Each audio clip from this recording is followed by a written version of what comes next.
Hi guys, good evening. So welcome to Module 5, the intensive reading module of your Comprensión de Textos course. I hope you're enjoying it so far. I'd like to introduce myself. My name's Dan, Dan Hayes. I've been living here in Mexico now for 5 years, but I was born and raised in England. And I hope that I'll be able to help you in any way I can. I've made a few notes here on a piece of paper in front of me. So I'd first like to say thank you and congratulations. The work that you've done so far has been really good. I've been really impressed with the quality. I can see that you guys have really got a good level of English, especially when you express yourself in English on the forum. I was really pleased to see just quite how good some of you are. Anything you need, please let me know. You can email me, you can message me on the forum, and I'll get back to you as quickly as I can. Usually I'll get back to you within the same day, depending on, the time that you guys get in touch with me. Now, I need to talk about some tips for reading. Obviously, you're going to be doing a lot of reading over the next few weeks. So I hope that you'll be able to, do as good a job as that as possible. So here are a few tips. Number one, vocabulary. Learning the meaning of as many words as possible. Now, as you're reading, you need to understand as much of the text as possible so that you're guessing as little as possible. Now, some great ways of kind of improving your vocabulary are using dictionaries. Dictionaries are a great way of kind of improving your level of language. A great way of improving your level of language is sticking up post-it notes, sticking them on the mirror, sticking them on the walls, so wherever you go, you're kind of constantly familiarizing yourself with that vocabulary that you need to learn for the course. The reason why it's so important is because if you're in an exam situation, for example, if you're guessing at the meaning of certain words, it's going to be more complicated for you. Okay. However, if you're certain of what the words mean, then that's a fantastic way of kind of like making sure that you fully comprehend the text before you try answering the questions associated with the text. Okay. Now, it's also very important that you don't just learn one meaning of one word.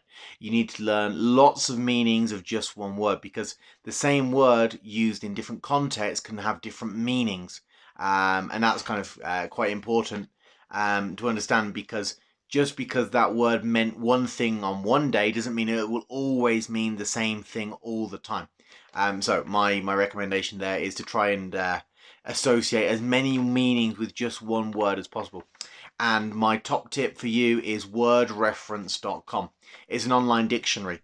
It's completely free, and you can check one meaning, one word, and the many meanings associated with it. You can see examples.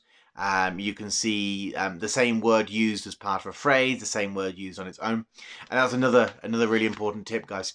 If you don't understand the word, it may be the case that it's actually part of a phrase. So what you need to do is you need to look up the meaning of the phrase, not just the meaning of the words that make up that phrase. Okay, good.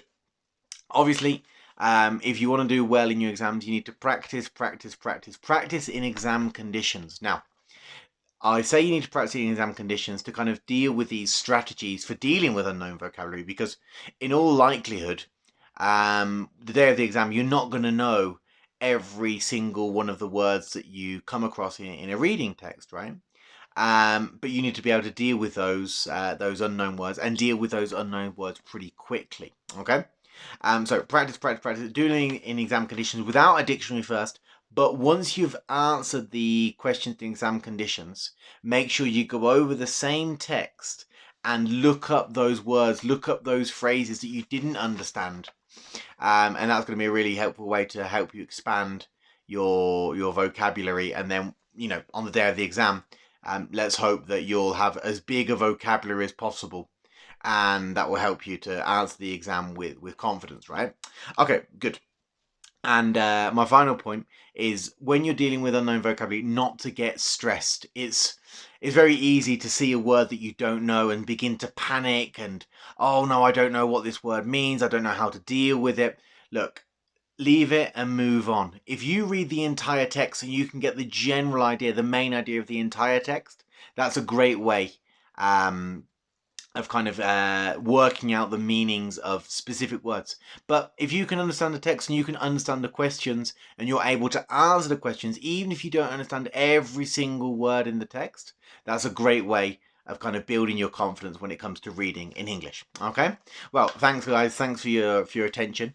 Like I say, anything you need, please don't hesitate to get in touch. I'll hopefully respond to you within the same day, but I'll always respond to you as quickly as I can. Okay? All right. Anything you need, let me know. Bye, guys.